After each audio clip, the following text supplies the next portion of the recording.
El siguiente estudio bíblico está basado en el libro de Lucas, capítulo 2, versículos del 39 al 52, titulado El testimonio de sí mismo, celebrado el 27 de octubre del 2011 por el predicador Carlos Treviño del grupo Mateo 5:14.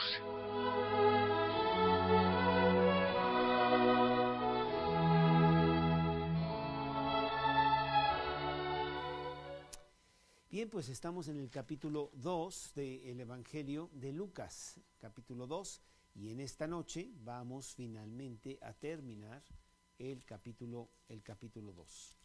Estamos empezando, capítulo 2, empezando en el versículo 39. Voy a leer la palabra de Dios que dice así: después de haber cumplido con todo lo prescrito en la ley del Señor, volvieron a Galilea, a su ciudad de Nazaret, y el niño crecía y se fortalecía y se llenaba de sabiduría, y la gracia de Dios era sobre él. Permíteme un segundito. Y la gracia de Dios era sobre él. Me olvidó esto. Y entonces, ¿lista? Ahí está.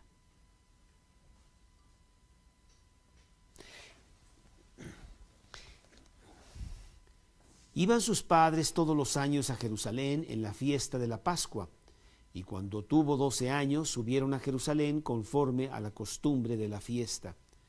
Al regresar ellos, acabada la fiesta, se quedó el niño Jesús en Jerusalén, sin que lo supiesen José y su madre. Y pensando que estaba entre la compañía, anduvieron camino de un día, y le buscaron entre los parientes y los conocidos, pero como no le hallaron, volvieron a Jerusalén buscándole. Y aconteció que 3 días después le hallaron en el templo, sentado en medio de los doctores de la ley, oyéndoles y preguntándoles. Y todos los que le oían se maravillaban de su inteligencia y de sus respuestas.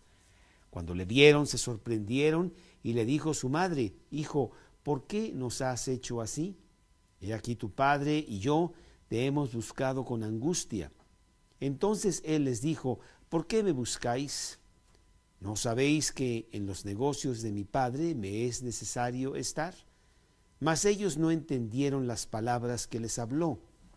Y descendió con ellos y volvió a Nazaret, y estaba sujeto a ellos, y su madre guardaba todas estas cosas en su corazón. Y Jesús crecía en sabiduría, en estatura y en gracia para con Dios y los hombres. Hemos visto en este capítulo 2 el gran evento de los siglos, el gran evento de la humanidad, como hay diferentes eventos muy importantes, pero ¿cuál podría ser más importante que este evento de los siglos, que es el nacimiento de Jesús?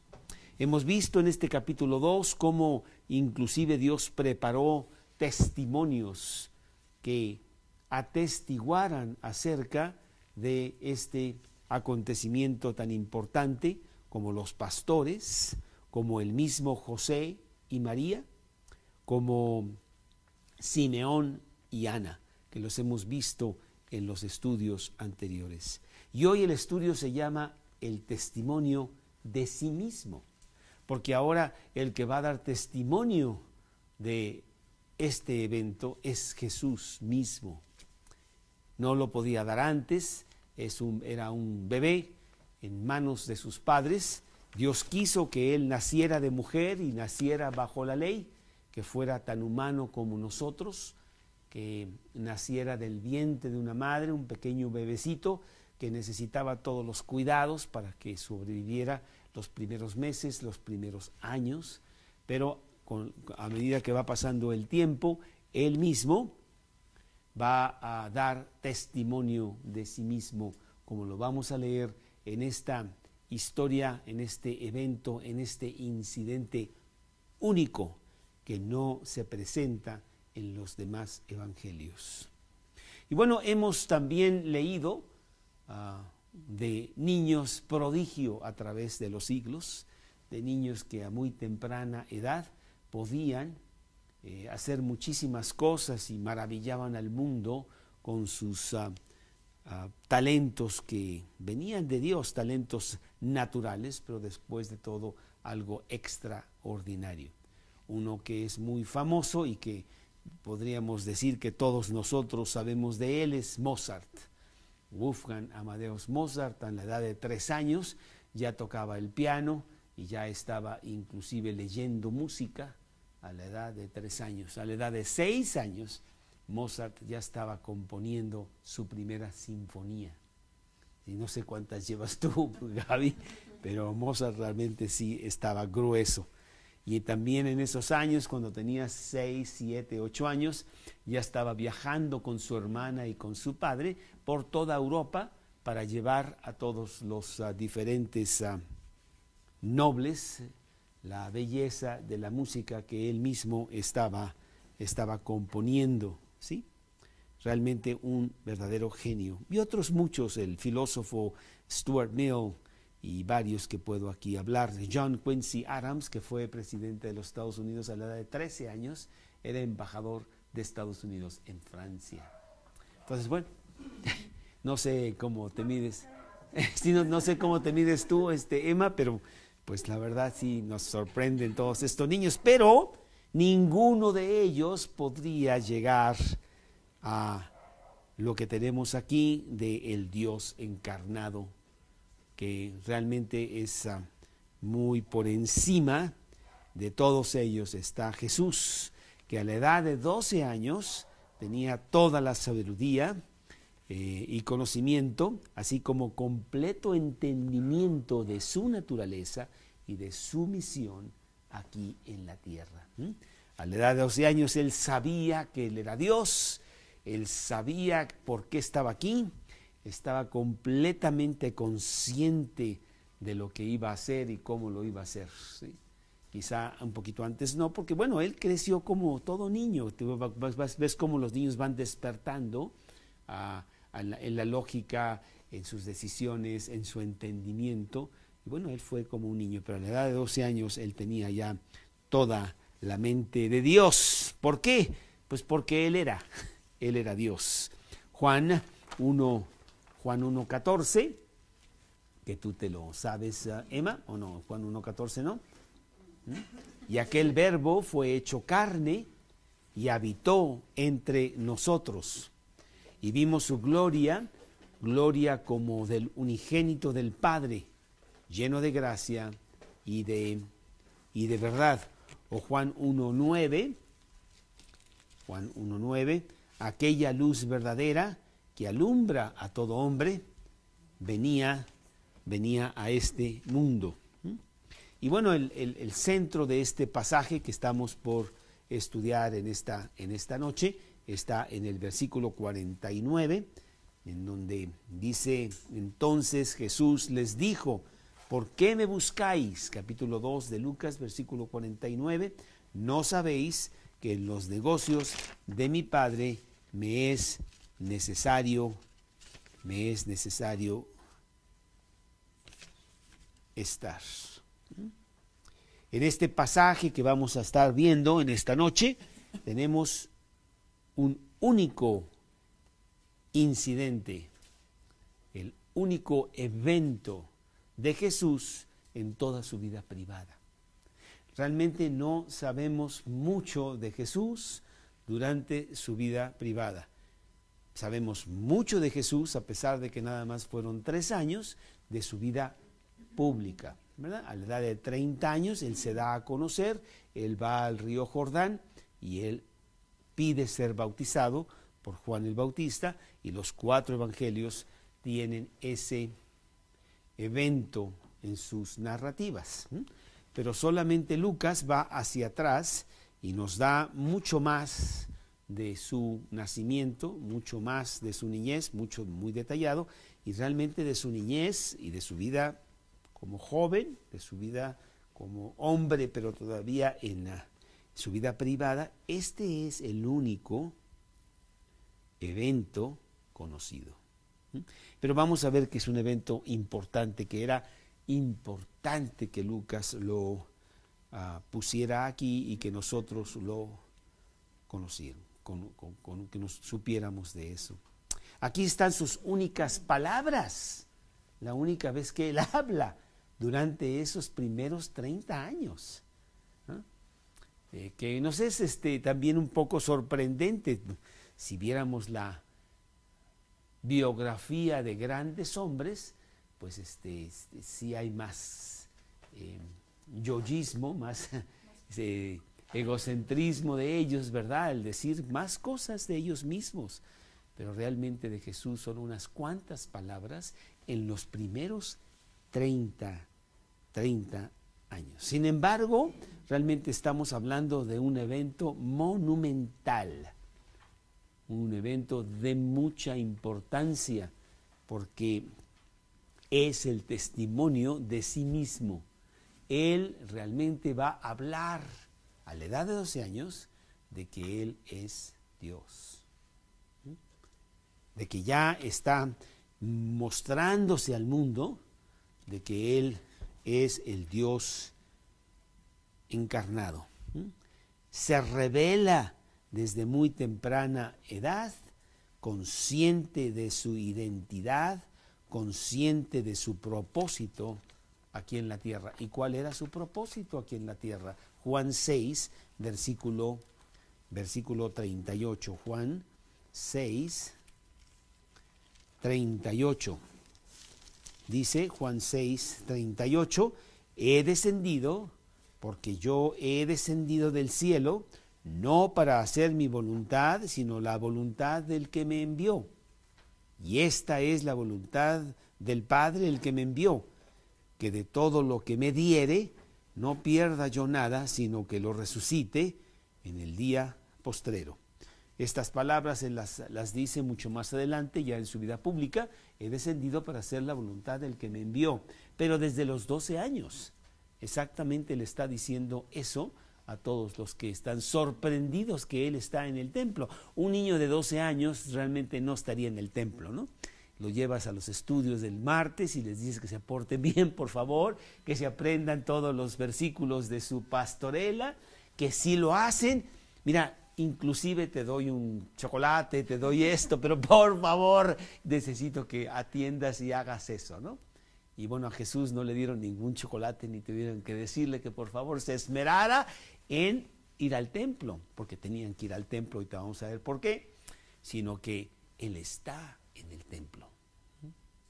¿Por qué? Porque Él está muy consciente de quién es Él y qué es lo que Él está haciendo. Es el testimonio de Jesús mismo. Y empecemos con el versículo 39, aquí en nuestro pasaje de Lucas 1. En Lucas 2, tienes razón, Lita, gracias por tu ayuda. Ella siempre es mi asistente, si me pega así como, oye, di bien. No, claro. Yo tenía siempre, cuando empecé a predicar, la persona que me discipulaba se sentaba allá atrás. Y entonces él tomaba nota de todo y luego ya le daba mi papelito. Aquí te equivocaste y aquí te equivocaste y aquí no es cierto y esto no es así. Y bueno, pues ahí yo estaba yo. Entonces Lita es mi ayudante. Dice, no, es capítulo 2, versículo 39. Después de haber cumplido con todo lo prescrito en la ley del Señor, volvieron a Galilea, a su ciudad de Nazaret. Entonces ellos regresan de Belén a Galilea. Nos acordamos que ellos habían salido de Galilea para ir a Belén por concepto del empadronamiento que se exigía de parte de César Augusto. Y ahora están regresando a Galilea, pero muy importante, vemos que aquí sí, por las razones que tú quieras, Dios no le permitió a Lucas, tan detallado que él es, de muchas cosas que pasaron antes que se fueran a Galilea. Entonces aquí podríamos nosotros tener que agarrar unas tijeras, cortar unos pasajes que están en Mateo y con un poquito de pegol o chicle, cuando menos, ¿verdad? Pegarlas aquí, porque aquí es donde van, ¿no? ¿Y cuál es el primer evento que tú te acuerdas? Muy importante, que no está aquí, que debió haber estado, y qué pasó antes de que fueran a Galilea. la venida, no los reyes, la venida de los magos. La venida de los magos que llegaron a Jerusalén y fueron a Belén a buscar al niño. Sí, sí. Entonces, evidentemente, también por razones que no entiendo muy bien, los padres de Jesús, José y María, se quedan en Belén durante un tiempo, quizá un año, quizá 2 años. Nos acordamos que Herodes manda matar a todos los niños de Belén menores de 2 años, porque ellos habían visto la estrella en el oriente. Toma mucho tiempo de caminata, de caravana, llegar hasta Belén, no sé cuánto tiempo, pero mucho tiempo. Y entonces ellos llegan, ellos buscan al niño y ellos lo encuentran en Belén. No fue el 6 de enero, no fue 15 días después de nacido, para nada, ¿no? Ni le llevaron tampoco regalos de Liverpool, no señor. Perdón, soy, ¿cómo se dice? Verdaderamente palacio, ¿qué? Algo así, no sé. No, sino que llegaron mucho más tarde, ¿sí? Y todo ese evento, toda esa llegada de esta caravana tan importante sucede en Belén, y después ellos van a Galilea. Pero hay otro evento más.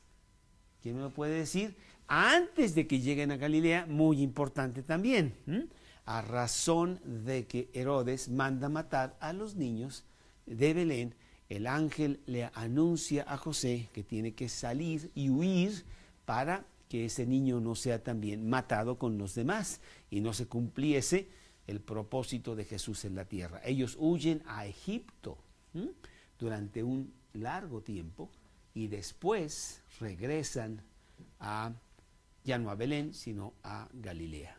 También es otro evento que pasa antes de que bueno, no está aquí en esta narrativa de Lucas. Y obviamente tampoco dice nada, por no decirlo primero, de que Herodes manda matar a todos los niños menores de 2 años ahí en Belén. Todo esto lo podemos ver en el Evangelio de Mateo, en el capítulo 2 de Mateo, del versículo 1 hasta el versículo 23 y 25, de todas estas cosas que pasan antes de que José y María se vayan a Galilea.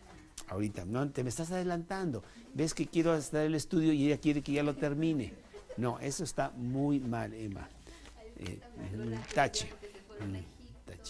Sí, bueno, entonces ellos se van, ellos regresan pues a Nazaret en el versículo 29, después de haber cumplido con todo lo prescrito en la ley del Señor, volvieron a Galilea, a su ciudad de Nazaret.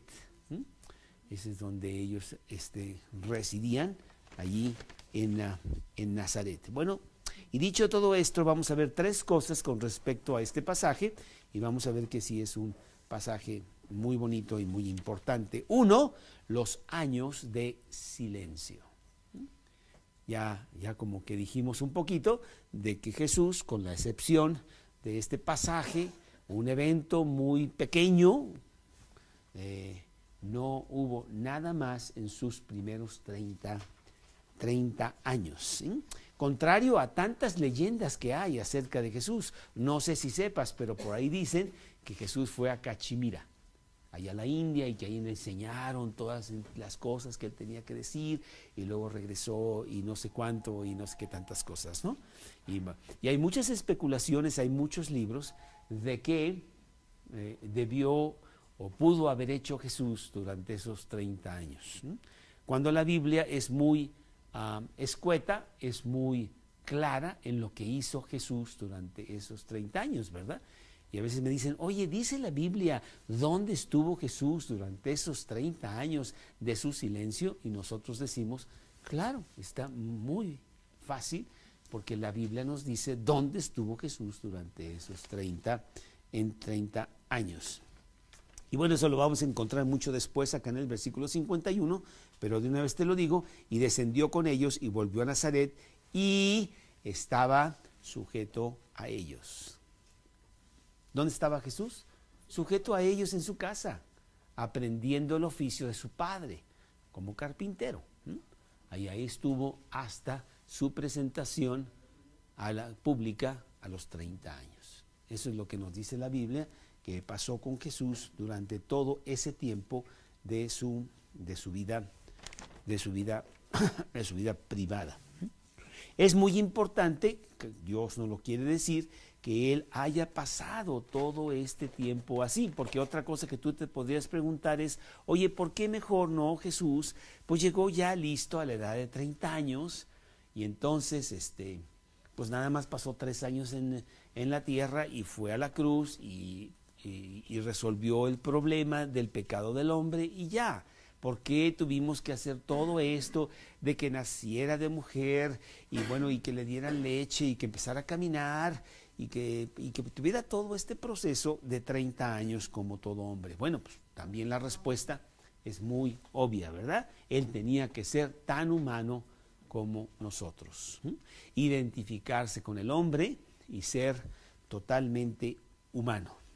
Creció como todo niño, con una sola excepción, sin pecado. Dice la Biblia que no hay pecado en él. ¿Alguien se acuerda de un versículo que diga que no hay pecado en él? Primera de Juan, capítulo 3, probablemente en el versículo, quiero decir 8. Vamos a ver si es cierto. Capítulo 3, versículo, ya me equivoqué, porque no es 8, es el versículo 5. Primera de Juan, no me ayudaste en nada, Mina. Primera de Juan, capítulo 3, versículo 5. Y sabéis que Él apareció para quitar nuestros pecados y no hay pecado en Él. Y dice la Biblia que aquí en este versículo 40, que es el que estamos analizando de este primer punto, los años de silencio, en Lucas capítulo 2, versículo 40, dice, y el niño crecía y se fortalecía y se llenaba de sabiduría y la gracia de Dios era sobre él. Él tenía una buena fortaleza física, era fuerte, porque no tenía pecado que le minara. Era una persona ordenada en su vida. A veces tú ves a la persona aquella y tú dices, oye, ¿cuántos años tienes? ¿Cómo que nada más tienes 52 y parece que tienes 92? No, pero es que yo me he divorciado 3 veces y además esto, lo otro y quién sabe qué y bueno, 1000 cosas, ¿no? Entonces es porque han tenido una vida desordenada. Ahora imagínate una vida sin pecado, ¿verdad? En donde tienes una mente clarísima, bueno, solamente Dios, ¿verdad? Solamente Jesús. Por lo tanto dice que se fortalecía, él iba creciendo con mucha fuerza física. Pero Lucas hace mucha más referencia a su desarrollo espiritual.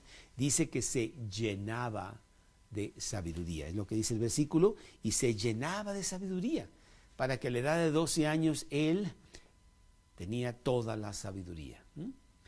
Yo quiero pensar, y aquí también a lo mejor estoy diciendo algo que no es, de que él estaba progresando en sabiduría, en la edad de 6, en la edad de 7, en la edad de 8, no lo sé. Pero a la edad de 12, él tenía toda la sabiduría de Dios.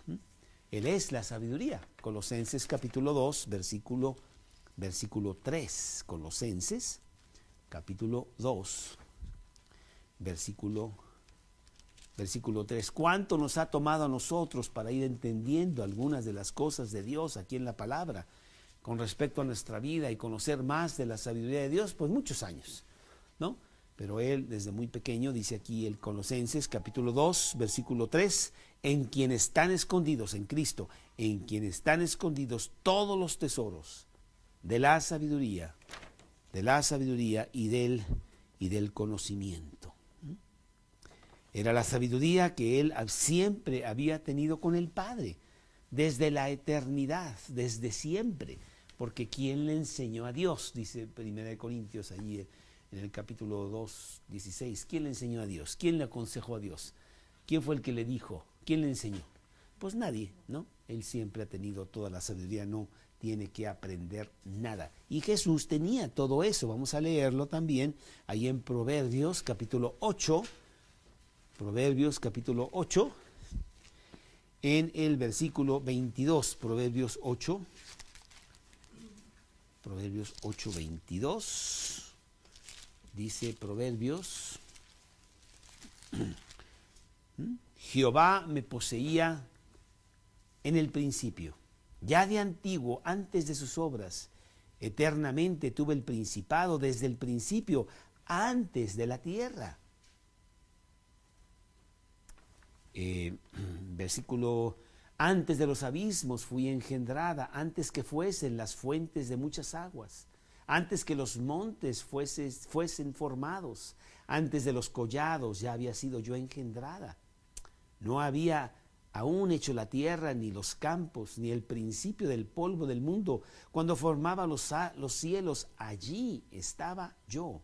Cuando trazaba el círculo sobre la faz de la tierra. Está hablando de la sabiduría, está hablando de Jesús mismo. Jesús estaba con el Padre desde siempre. Que hay un versículo aquí que yo estoy buscando, pero sí. Muy bien.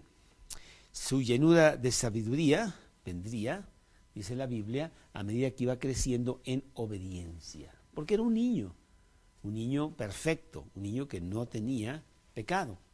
Pero dice la Biblia que de alguna manera él aprendió obediencia. ¿Cómo aprendió obediencia? En su humanidad, porque Dios no necesita aprender nada, pero en su humanidad sí. Hebreos capítulo 5,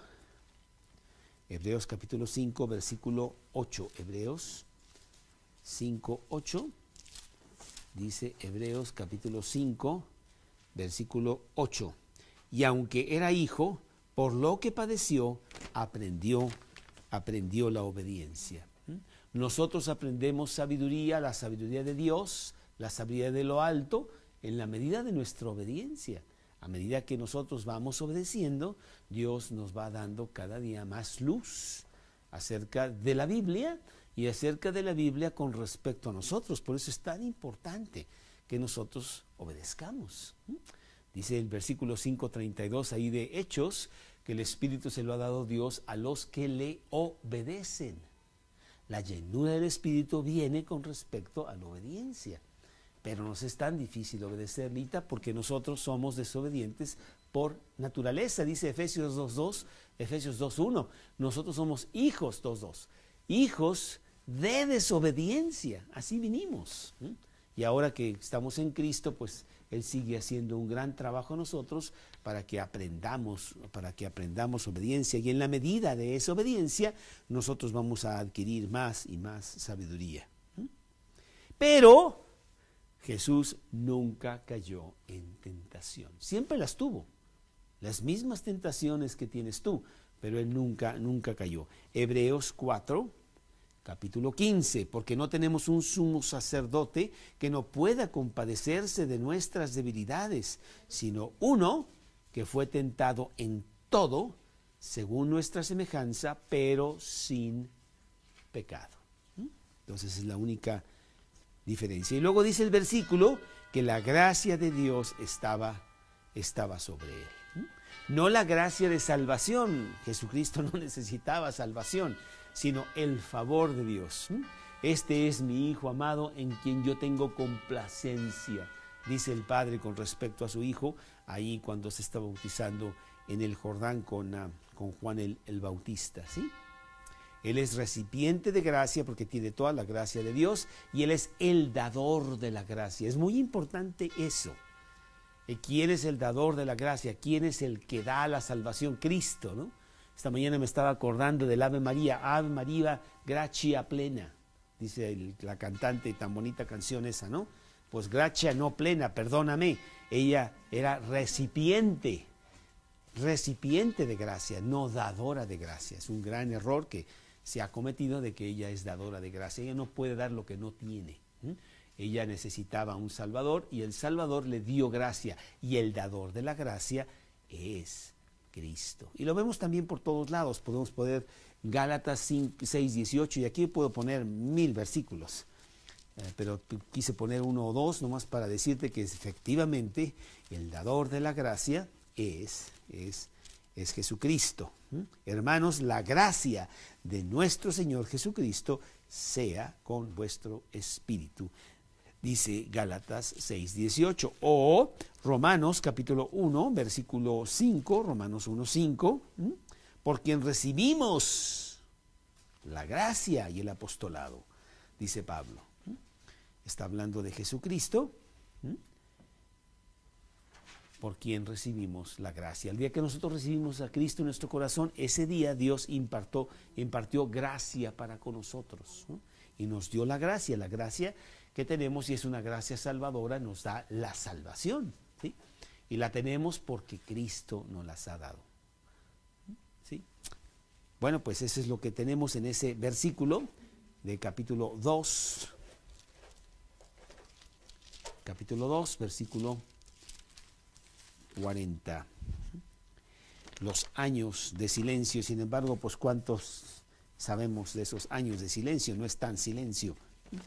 Pero lo que quiero decir, el número 2, que sí es muy importante, es el incidente mismo. Este incidente aislado que se presenta de Jesús en toda su vida privada, desde que nació hasta los 30 años. Un pequeño incidente que duró, pues no, ¿qué será? Estamos hablando de unos cuantos días, y en donde Jesús sí habla, y habla unas cuantas palabras en 30 años, y es todo lo que sabemos de Jesús durante esos 30 años, con la excepción de que él estuvo sujeto a sus padres. Por lo tanto, vivía en Nazaret, y ahí vivió hasta que se presentó su vida pública. El incidente. ¿Por qué pone Lucas este incidente aquí? Bueno, pues es muy importante. Este es un evento trascendental, ya que marca un momento específico en la vida de Jesús. Es el momento en donde él se desprende de sus padres terrenales y adquiere el advenimiento de su Padre celestial. De aquí en adelante vemos a Jesús ya progresivamente decir: mujer, eres mi madre terrenal, eres un instrumento que Dios usó para que yo naciera, pero te veo como una mujer, no te veo como mi madre. Dios no tiene madre, ¿no? ¿Sí? Ni tampoco ni abuela, ni tía, ni toda una familia, es sencillamente Dios y ya, ¿no? No es como los dioses de griegos, en donde sí había, pues era un lío ahí, ya no sabías quién era qué, y el hijo de Zeus, y el otro, era todo un enredo, ¿no? No, aquí nada más es un solo Dios en tres personas. Y en este evento vemos que a la edad de 12 años, porque se preparaba el niño, a los 11, a los 12, porque a los 13 años él era responsable ante Dios y se le llamaba hijo del pacto. Ahora tú ya tienes toda la responsabilidad, todo el privilegio, sabes todo en cuanto a Dios, desde el punto de vista de tu posición, y ya eres un adulto en cuanto a las cosas de Dios. Entonces, a la edad de 12 años, que es realmente el último año de esto, dicen que va Jesús al templo. Ahora sí te puedo contestar esto, Emma. Ellos iban al templo, ellos iban a Jerusalén cada año. Eso es lo que decía la ley que fuese. Y lo vamos a leer acá en Deuteronomio, capítulo 16, versículo 16. ¿Hay alguien insistentemente hablando a esta casa? Probablemente para cobrar, yo creo, no sé. Pero bueno, lo dejaremos que siga hablando. 16, Deuteronomio.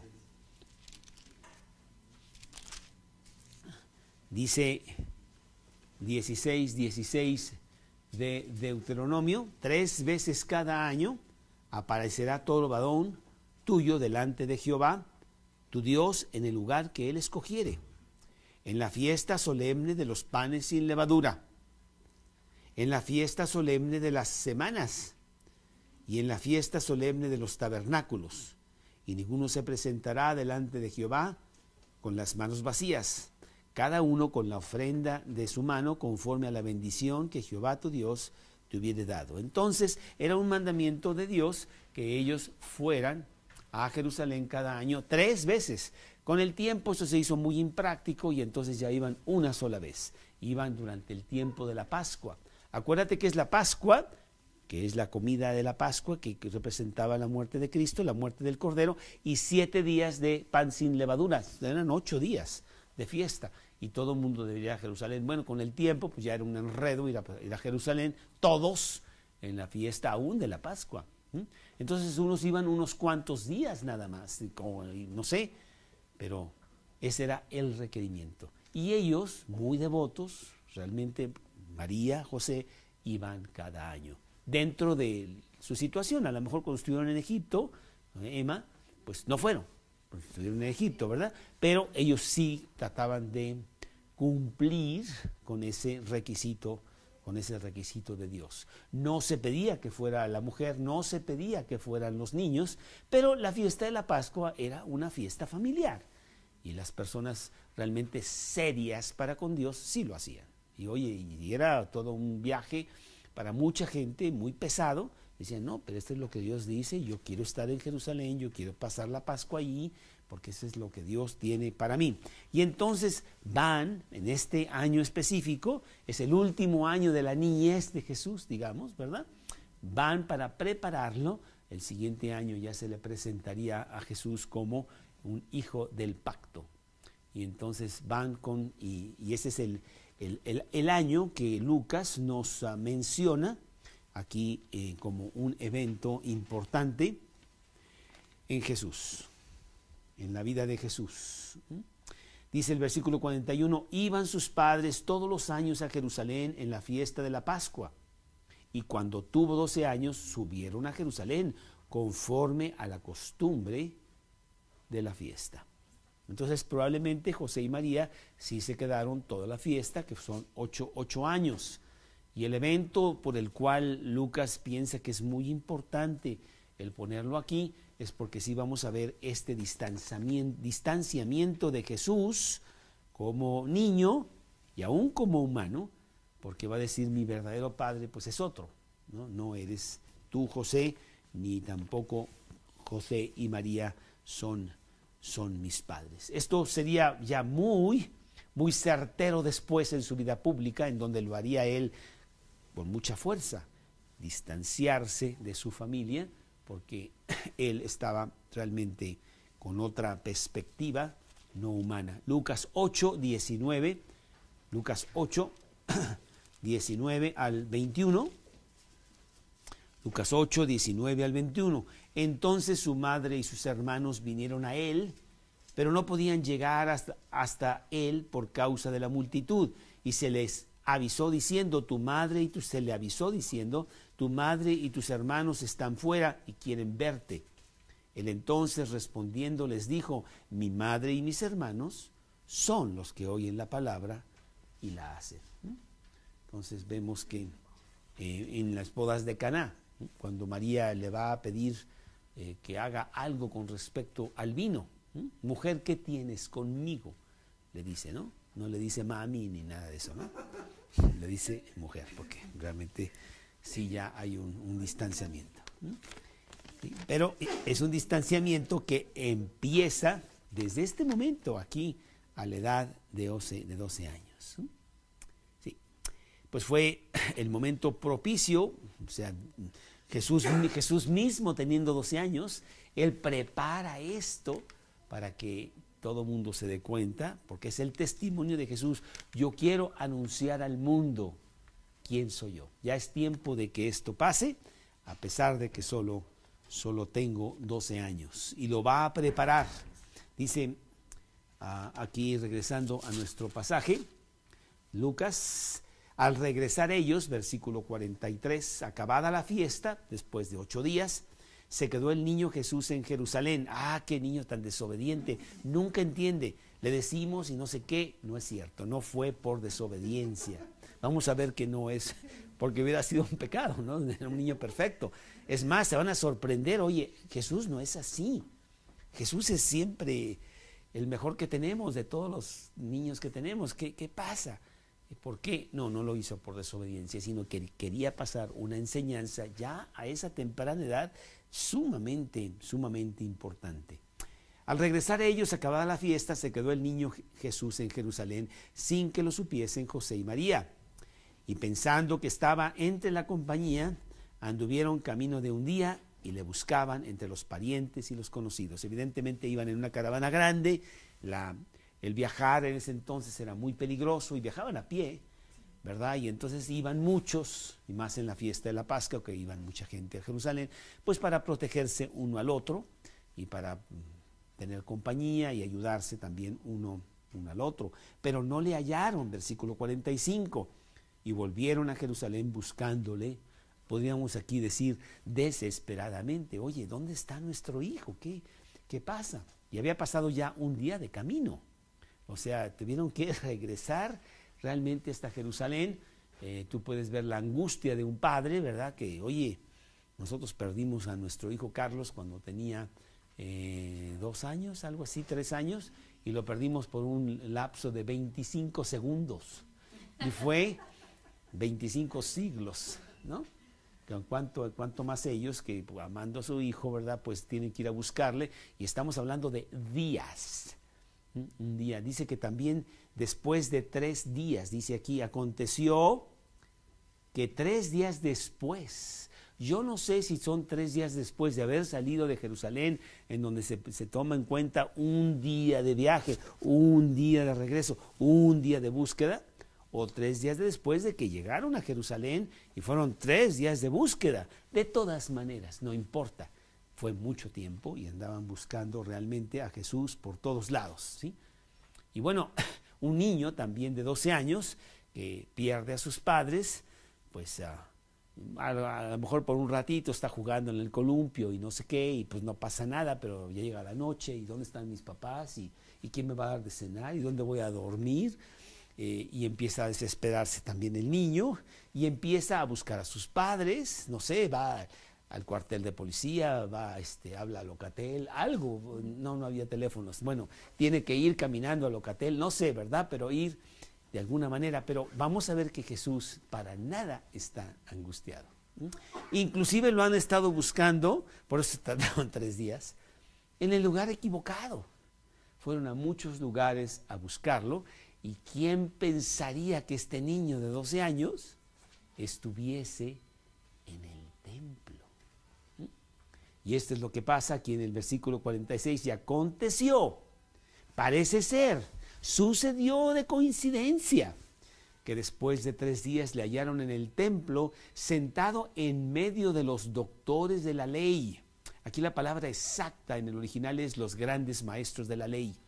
Cuando Jesús está en su vida pública, no vemos que la palabra maestro se usa más que para con Jesús, porque Él es un gran maestro. Y Él estaba con los grandes doctores de la ley, estaba en Jerusalén. Imagínate la gente que hubiera estado ahí, los súper primeros, ¿no?, de las grandes universidades y doctores de la ley, oyéndole y preguntándoles. Este niño de 12 años estaba verdaderamente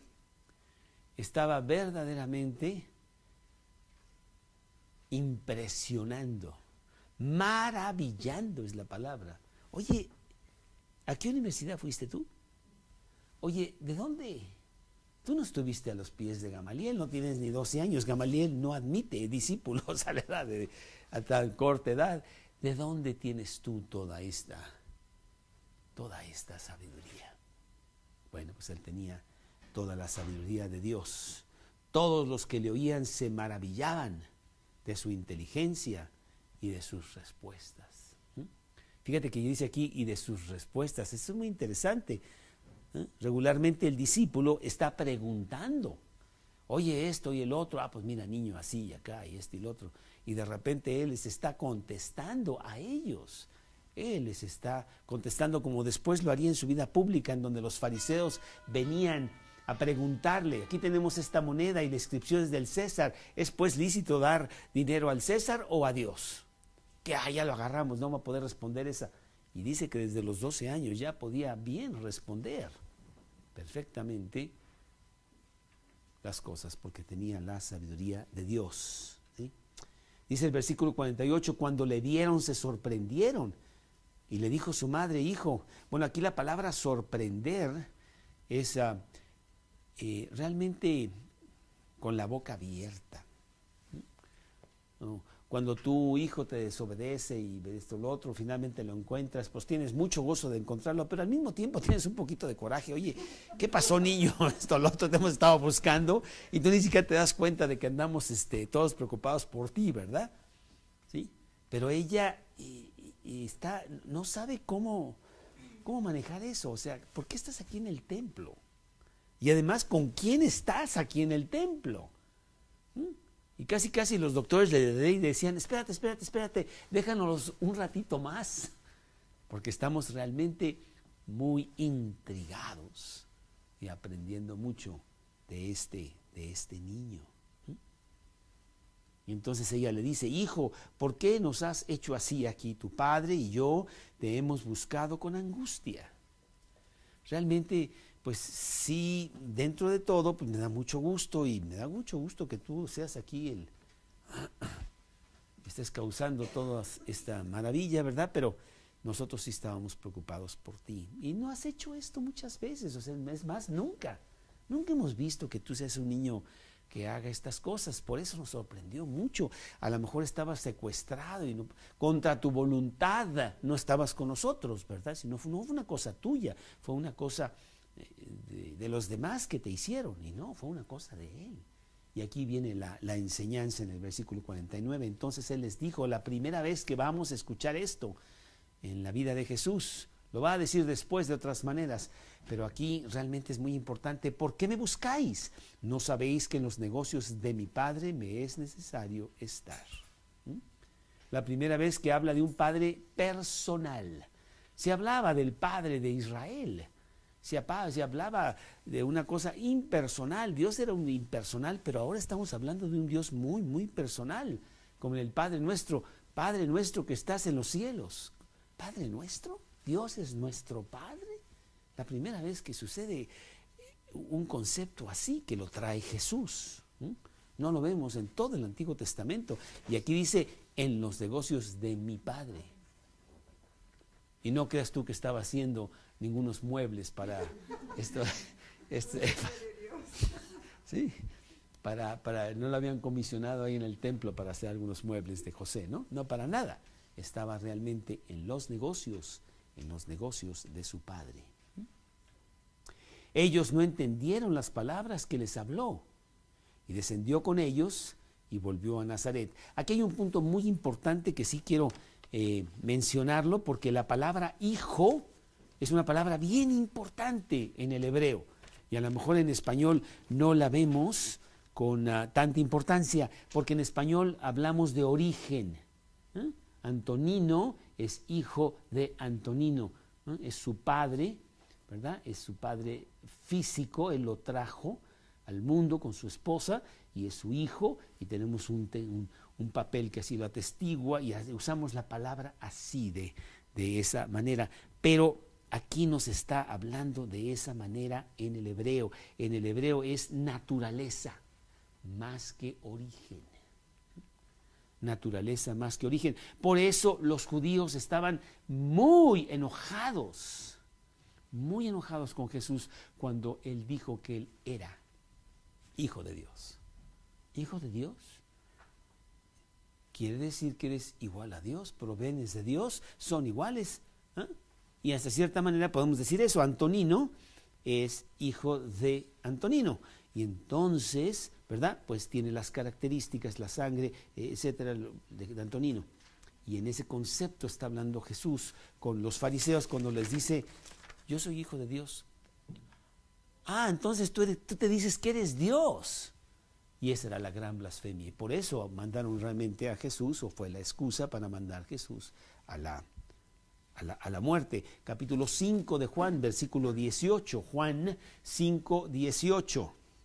Por esto los judíos aún más procuraban matarle, porque no solo quebrantaba el día de reposo, sino que también decía que Dios era su propio Padre, haciéndose igual a Dios, ¿sí? Ese era el problema. Ellos entendían la palabra hijo correctamente. Mateo capítulo 27, versículo 26. Mateo 26, 63. Mas Jesús callaba. Entonces el sumo sacerdote le dijo: te conjuro por el Dios viviente que nos digas si eres tú el Cristo, el Hijo de Dios. Porque si tú dices que eres el Hijo de Dios, estás diciendo que eres Dios. ¿Sí? En Juan capítulo 10, versículo 30 dice: yo y el Padre uno somos. Yo soy el Hijo de Dios. ¿Sí? Y hijo en cuanto a eminencia, ¿sí? Cuando dice yo soy el primogénito, yo soy el unigénito. Oye, espérame, entonces primogénito, unigénito, ¿eso quiere decir que fuiste creado primero? No, porque no está hablando de origen, está hablando de eminencia, está hablando de ser el único. La palabra monogenes, monogenes, unigénito. O prototokos es unigénito, primogénito es monogenes, ¿sí? El primero, en fin, o al revés, ya me hice bolas aquí. No importa, lo importante es de que él estaba hablando de que él era Dios, y realmente sí lo estaban entendiendo muy bien.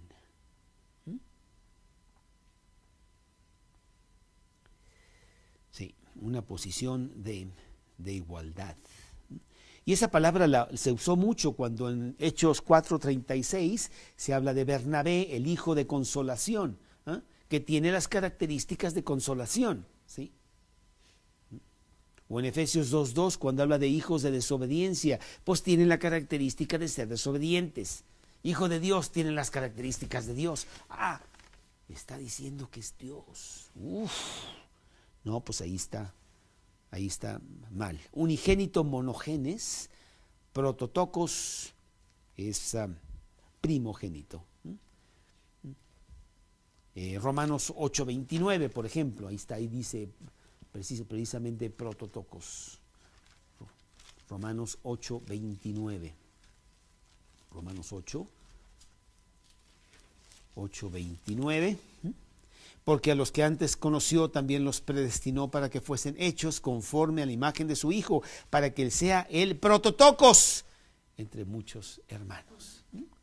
El primero, el de la eminencia, el único, el primero entre los muertos, número 1, ¿sí? No está hablando de origen. ¿Sí? Y entonces entendieron muy bien. Y entonces cuando él está diciendo a sus padres, es que en los negocios de mi padre debo estar, está hablando de su naturaleza. Ya les está diciendo a José y María: señores, perdónenme, pero ya se acabó esta situación familiar que tenemos. Yo soy Dios. Él está hablando de su propio testimonio, ¿sí? Bueno, pues es muy importante eso, porque eso es precisamente lo que ha pasado desde el punto práctico en nuestras vidas, ¿sí? Cristo ha entrado a nuestro corazón y Él atestigua del cambio de mi vida, ¿verdad? Yo soy testigo de su resurrección porque Cristo es el que ha hecho todo esto. Él me ha hecho que tenga todos estos cambios. El que tiene a Cristo en su corazón tiene todos estos cambios. El que no tiene a Cristo en su corazón, pues que puede decir que los tiene, pero sus hechos hablan diferente y por lo tanto no es cristiano. Cristo es el que da testimonio de que nosotros somos cristianos al tenerlo nosotros en nuestro corazón. Y yo te pregunto si tú tienes esto, si realmente hay cambios en tu vida que atestiguan del hecho de que tú eres cristiano, porque no es cuestión de tener un título. Yo soy cristiano, yo tengo mi Biblia, yo me la compré y yo la leo y la estoy memorizando. No sabes cuántos versículos tengo memorizados, ¿verdad? Pero los sábados, pues una canita al aire y no sé qué, y no, pues entonces no eres cristiano, ¿sí? Porque los cristianos caen, pero no viven caídos, ¿cierto? Y si vives caído, entonces tú no eres cristiano. El testimonio de Cristo no está en tu vida, ¿sí? Cristo es el que da todo esto, ¿sí? Muy importante desde el punto de vista muy muy práctico. Y número tres en este pasaje es los años de crecimiento. Vimos los años de silencio, vimos el incidente importante, ¿verdad? Y ahora vemos los años de crecimiento que están en el versículo 51 y 52. Quiero decirte, para terminar esto del incidente, el versículo 50, mas ellos no entendieron las palabras que les habló. ¿Cómo? ¿María no entendió? Pero si María recibió el mensaje del ángel, y María recibió a Cristo siendo virgen, ella lo concibió y después lo trajo al mundo, ¿cómo que no entendió? Era muy complejo como para entender todo esto. Meditaba mucho en su corazón sobre estas cosas, pero nunca entendió completamente, ¿eh? Y dice aquí la palabra que ellos no entendieron las palabras que les habló. María estaba bastante confundida porque pues era humana como nosotros y a veces las cosas de Dios pues ahí están, pero no entendemos completamente, ellos tampoco. Sin embargo, dice el versículo 51, descendió con ellos y volvió a Nazaret y estaba sujeto a ellos. Su madre guardaba todas estas cosas en su corazón. Estaba sujeto a ellos. Un niño obediente, un niño sabio, justo, diligente, ordenado, no sé, ¿verdad? Un niño extraordinario, porque los niños no son así para nada, ¿no? Él estuvo sujeto a ellos hasta su presentación a la edad de 30 años, y ahí estuvo con ellos en Nazaret. Y dice el versículo 52, y Jesús crecía en sabiduría, en estatura y en gracia para con Dios y para con los hombres. Todo lo que sabemos de su vida privada es esto. Tenía una vida humana normal, en donde él estaba creciendo en sabiduría, su mente, en estatura, su cuerpo, espiritualmente, gracia con Dios y con los hombres, siendo como tú y como yo, pero sin pecado. Era importante que todo esto pasara para que Él se identificara con nosotros, o al revés, nosotros nos identificáramos con Jesús. Qué fácil es para nosotros ir con Jesús, ¿verdad? Él es como yo, Él lloró, Él sufrió. Es más, no vemos por ahí en ningún versículo que diga que Él rió. ¿Por qué? Porque la vida es muy, muy seria. Y Él veía con gran dolor la situación del hombre. Y Él pasó lo mismo que nosotros, pero sin pecado. Y el tenerlo como Salvador es maravilloso porque Él me entiende. A veces me dicen, no, yo voy a María porque ella me entiende, porque ella es la madre tierna y no sé qué. No, ella no te entiende. No, es una pecadora. El que realmente nos entiende es Jesús, porque Él es Dios. Pero al mismo tiempo fue 100% humano, en todos los aspectos. Tuvo hambre, tuvo sed, todo, como tú y como yo. Y podemos ir a Él con gran confianza. Él es nuestro consolador, nuestro consejero, nuestra fuerza, roca, nuestro escudo para salir adelante diariamente. Qué difícil se nos hace ver allá afuera tantas personas. En estos 2 días, nosotros realmente no vemos televisión. En estos 2 días hemos visto televisión, nos hemos levantado a las 7:30 porque va a haber el programa donde nosotros vamos a estar en la televisión, y no pasó antier, y no pasó ayer, y no pasó hoy. Nos dijeron que mañana salimos en la televisión a las 7:30 de la mañana en el canal 2, Primeras Noticias. Pero yo esta mañana estuve 45 minutos en la televisión, viendo las primeras noticias, y yo salí así como que parecía que me había tomado 5 tazas de café, porque ahí me dijeron todos los robos, todos los extravíos, todos los malvados, y quién explotó, y dónde se murió, y todos los incendios, y bueno, así. Y yo dije, ¿y así empieza la gente el día? Oye, yo estoy para que me dé un ataque al corazón con tantas cosas que pasaron, ¿no? Ya, y después de eso me fui a estudiar este estudio, y tuve un buen rato de no podía concentrarme, porque estaba así como que, Oye, y luego salen 1000 comerciales, ¿no? De que realmente para que tú seas bella necesitas ponerte la crema de no sé qué, porque ahí en el Palacio de Hierro, y ella habla y dice, yo quiero atestiguarles que cambió mi vida, esta crema. Y yo decía, bueno, está bien. O sea, no sé cómo le hace la gente, ¿eh? Que yo veo cómo de una manera regular yo lo hacía. Lo primero que hacíamos en la mañana era prender el radio o prender la televisión, ¿no? Necesito saber qué está pasando. Sí, pero que ya sabes, son puras cosas malas. Y además el radio y la televisión te las van a extender porque de eso comen. Si no hubiera noticias, pues no tienen chamba, ¿sí? Entonces, no, fue terrible estos 2 días, la verdad, así como que... Y Karina me dijo, ¿por qué me levantaste? Yo quería dormir un ratito más y para ver a esta bruja que está ahí cantando en el concierto de no sé qué, con la crema de no sé cuánto, la verdad, no. Pero bueno, así es. Qué maravilloso cómo ha cambiado nuestra vida, que ya no necesitamos. Al contrario, en la mañana queremos silencio. Un poquito de... Déjame empezar despacito, ¿no? Así como rico. En lugar de... los primeros minutos de tu vida ya están totalmente desquiciados, ¿sí? Qué maravilloso ver tener a este gran Jesús que nos está dando toda esta sabiduría. En Él está la sabiduría y quiere irnosla pasando a nosotros de día en día. Qué gran banquete es el tener a Jesús a diario. Vamos a orar.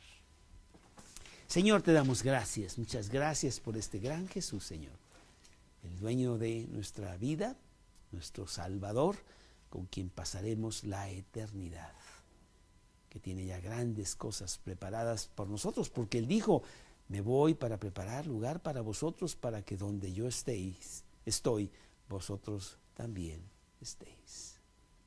Señor, y te pedimos porque podamos decirle a mucha gente de Cristo, decirles que esta es la solución, que la tensión, el nerviosismo, la angustia, los temores de la vida diaria pueden ser disipados en Jesús porque Él es el gran consolador. En Él está la seguridad y que corran a Él. Señor, danos la oportunidad de hablar de Cristo con otras personas, decirles que esta es la solución, no una solución, la solución. Podamos traerlos aquí a los estudios, que aprendan todo esto, que se apoderen de la palabra de vida, la Biblia.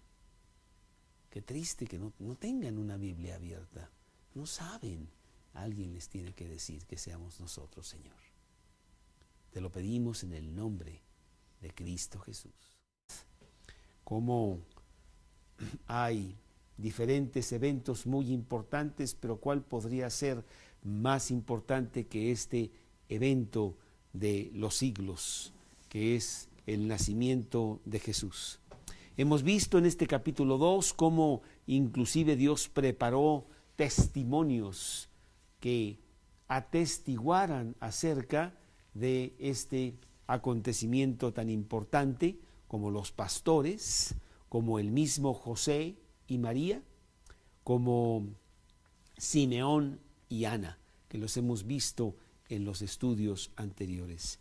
Y hoy el estudio se llama el testimonio de sí mismo, porque ahora el que va a dar testimonio de este evento es Jesús mismo.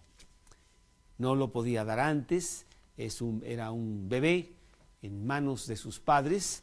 Dios quiso que él naciera de mujer y naciera bajo la ley, que fuera tan humano como nosotros, que naciera del vientre de una madre, un pequeño bebecito que necesitaba todos los cuidados para que sobreviviera los primeros meses, los primeros años, pero a medida que va pasando el tiempo, él mismo va a dar testimonio de sí mismo, como lo vamos a leer en esta historia, en este evento, en este incidente único que no se presenta en los demás evangelios.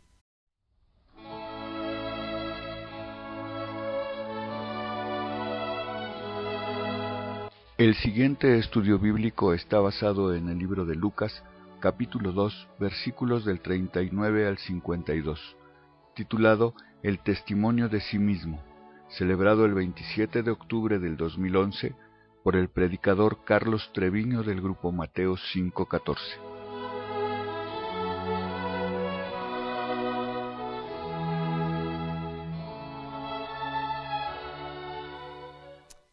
Bien, pues estamos en el capítulo 2 del Evangelio de Lucas, capítulo 2, y en esta noche vamos finalmente a terminar el capítulo 2. Estamos empezando, capítulo 2, empezando en el versículo 39. Voy a leer la palabra de Dios que dice así: después de haber cumplido con todo lo prescrito en la ley del Señor, volvieron a Galilea, a su ciudad de Nazaret, y el niño crecía y se fortalecía y se llenaba de sabiduría, y la gracia de Dios era sobre él. Permíteme un segundito. Y la gracia de Dios era sobre él. Me olvidó esto. Entonces, ¿aquí está? Ahí está.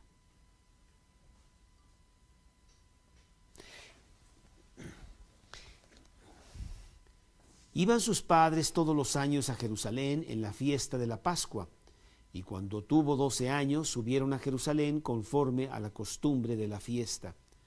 Al regresar ellos, acabada la fiesta, se quedó el niño Jesús en Jerusalén, sin que lo supiesen José y su madre.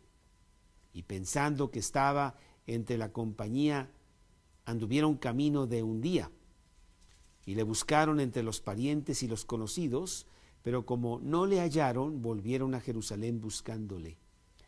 Y aconteció que 3 días después le hallaron en el templo, sentado en medio de los doctores de la ley, oyéndoles y preguntándoles.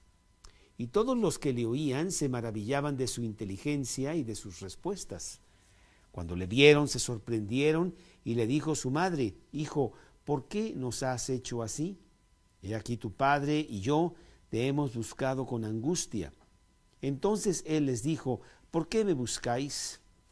¿No sabéis que en los negocios de mi padre me es necesario estar? Mas ellos no entendieron las palabras que les habló. Y descendió con ellos y volvió a Nazaret, y estaba sujeto a ellos, y su madre guardaba todas estas cosas en su corazón. Y Jesús crecía en sabiduría, en estatura y en gracia para con Dios y los hombres. Hemos visto en este capítulo 2 el gran evento de los siglos, el gran evento de la humanidad. Y bueno, hemos también leído de niños prodigio a través de los siglos, de niños que a muy temprana edad podían hacer muchísimas cosas y maravillaban al mundo con sus talentos que venían de Dios, talentos naturales, pero después de todo algo extraordinario. Uno que es muy famoso y que podríamos decir que todos nosotros sabemos de él es Mozart. Wolfgang Amadeus Mozart, a la edad de 3 años, ya tocaba el piano y ya estaba inclusive leyendo música a la edad de 3 años. A la edad de 6 años, Mozart ya estaba componiendo su primera sinfonía. Y no sé cuántas llevas tú, Gaby, pero Mozart realmente sí estaba grueso. Y también en esos años, cuando tenía 6, 7, 8 años, ya estaba viajando con su hermana y con su padre por toda Europa para llevar a todos los diferentes nobles la belleza de la música que él mismo estaba componiendo, ¿sí? Realmente un verdadero genio. Y otros muchos, el filósofo Stuart Mill y varios que puedo aquí hablar. John Quincy Adams, que fue presidente de los Estados Unidos a la edad de 13 años, era embajador de Estados Unidos en Francia. Entonces, bueno, no sé cómo te mides, no sé cómo te mides tú, Emma, pero pues la verdad sí nos sorprenden todos estos niños, pero ninguno de ellos podría llegar a lo que tenemos aquí de el Dios encarnado, que realmente es muy por encima de todos ellos. Está Jesús, que a la edad de 12 años tenía toda la sabiduría, y conocimiento, así como completo entendimiento de su naturaleza y de su misión aquí en la tierra. A la edad de 12 años él sabía que él era Dios, él sabía por qué estaba aquí, estaba completamente consciente de lo que iba a hacer y cómo lo iba a hacer, ¿sí? Quizá un poquito antes no, porque bueno, él creció como todo niño. Ves cómo los niños van despertando en la lógica, en sus decisiones, en su entendimiento. Y bueno, él fue como un niño, pero a la edad de 12 años él tenía ya toda la mente de Dios. ¿Por qué? Pues porque él era Dios. Juan 1:14, que tú te lo sabes, Emma, ¿o no? Juan 1:14, ¿no? Y aquel verbo fue hecho carne y habitó entre nosotros. Y vimos su gloria, gloria como del unigénito del Padre, lleno de gracia y de verdad. O Juan 1:9, aquella luz verdadera